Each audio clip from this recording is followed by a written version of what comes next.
ফেসবুকে বন্ধুদের সাথে আড্ডা দিচ্ছিলাম, ঠিক তখনই মা বলল, বাবা বালতিটা একটু ছাদে নিয়ে দিবি, কাপড়গুলো শুকাতে দিব।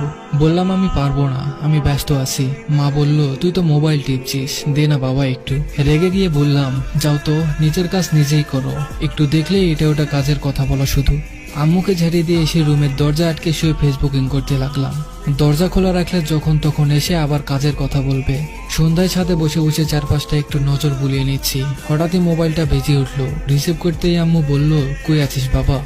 বললাম, আমি তো বলেই আসলাম আমি ছাদে যাচ্ছি, এরপরেও বাসায় থেকে কেন ফোন দিতে হবে? মা বলল, বাসায় একা একা ভালো লাগছে না, আয় না একটু বাসায়। বিরক্ত হয়ে বললাম, ধুর, কোথাও গিয়েও একটু শান্তি নেই। যাচ্ছি, তবে কোনো কাজের কথা বলা যাবে না। মুসলি একটা হেসে দিয়ে বলল, আচ্ছা আয়। বাসায় আসলাম। আম্মু রান্নাঘরে রান্না করছে আর আমি ড্রয়িং রুমে বসে টিভি দেখছি।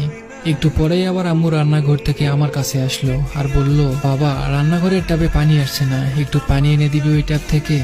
রেগে গিয়ে বললাম, আমি আগেই বলেছি আমায় কোনো কাজের কথা বলা যাবে না, এগুলো রান্না বান্না করা মেয়েদের কাজ, আমি ওসব করতে পারবো না। তুমি যাও তো, আমায় কার্টুন দেখতে দাও।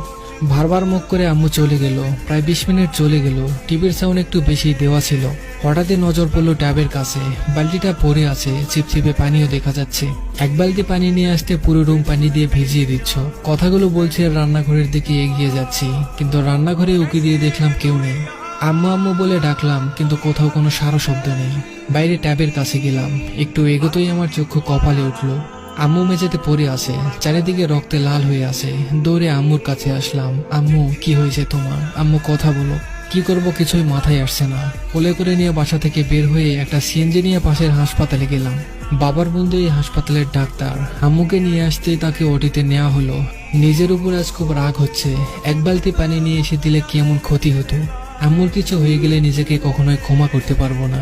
একটু পরেই একজন নার্স এসে একটা কাগজ ধরিয়ে দিয়ে বলল, এগুলো নিয়ে আসুন তাড়াতাড়ি।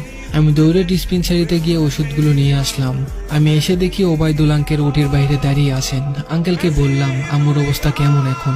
আঙ্কেল বললেন, তোমার আম্মুর অবস্থা খুব খারাপ। তোমার আম্মুকে আমি গত সপ্তাহে বলেছি ভারী কাজ না করতে, কিন্তু কে শোনে কার কথা? শরীর একেবারেই দুর্বল, পড়ে যাওয়ার জন্য অনেক রক্ত বেরিয়ে গেছে। বললাম, যত রক্ত দরকার আমার শরীর থেকে নেন, আমার সব রক্ত বের করে নেন। আঙ্কেল বলল, আমাদের ব্যাংকে কিছু রক্ত ছিল, সেগুলো দিয়েছি, কিন্তু শরীর রক্ত নিচ্ছে না। তুমি নিয়ে আসতে অনেক দেরি করে ফেলেছ। কষ্ট হলেও বলতে হচ্ছে, এখন সবকিছু উপরওয়ালার হাতে, আমাদের করার কিছুই নেই। তবুও ডাক্তাররা শেষ চেষ্টা করছে। চোখের পানি মুছতে মুছতে বললাম, প্লিজ আঙ্কেল, এমন বলবেন না, আমার আম্মুকে বাঁচিয়ে দেন।